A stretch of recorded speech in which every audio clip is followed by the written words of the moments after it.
As she stands there weeping over a lost son, her heavy tears flood her cheeks as she looks at him.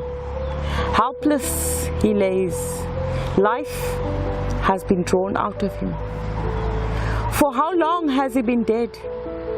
Or has he been dead for some time, walking the streets of his miserable life? For he sucked the life out of the one who has given him life. Now she weeps. Is it tears of sorrow or tears of relief?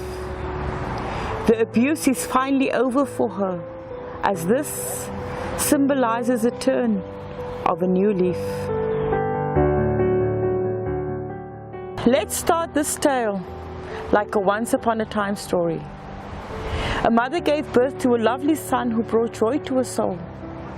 She gave him everything she could because she fulfilled the mother and the father role. From crawling to his first words and steps, she walked with him all the while. She realized that this was a special treasure given to her, God's gift to her, a boy child. Having to let go was difficult for her when eventually to kindergarten he had to go.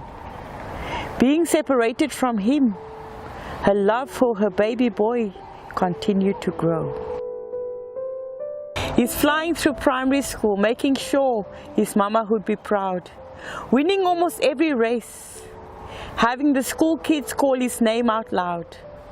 Academically sound, he becomes engrossed in his schoolwork, making plans to take care of his mother as he sees the strain of a single mom lurk. His school career has passed, been given a bursary to go and study at university. It's a different ball game here, living on res with all its adversities. Now he tries to settle in, looking at who he needs to associate with, for this is the first time that he'll be separated from the one that has given birth. To be or not to be is the question running around in his head. For a child that has grown up with the bare minimum, surrounded by these kids with wealth who drive an innocent boy scared. But he plays his cards close to his chest, not allowing anyone to come too close. Have a drink with the boys and his newfound friends, sniffing coke through his nose. Not a single subject pass. Bursary taken away, which affects his mother's heart. Sickened to her stomach, she cannot understand what had taken place. The boy she once knew has succumbed to a life filled with an addictive disgrace.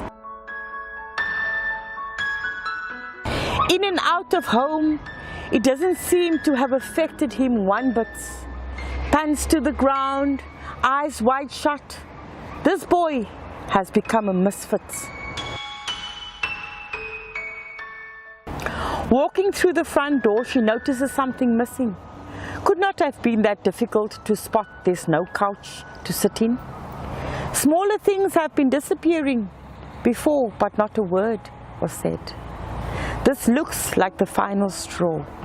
Lord, as she goes to the room, there's no place to lay her head.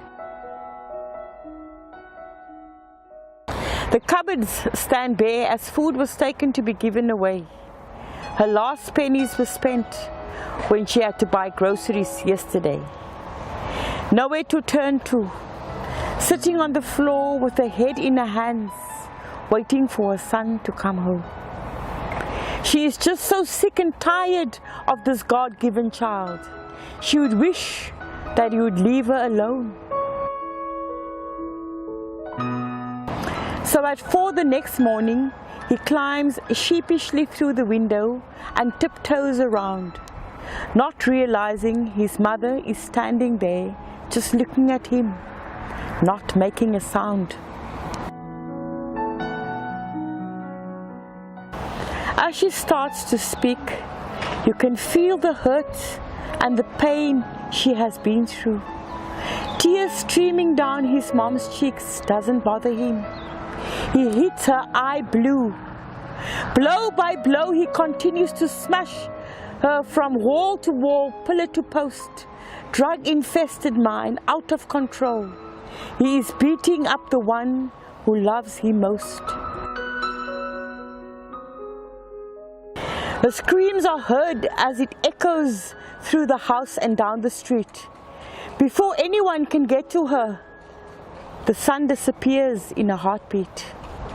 Rushing her to hospital, you can hear her murmur under her breath, "Lord, take hold of my child.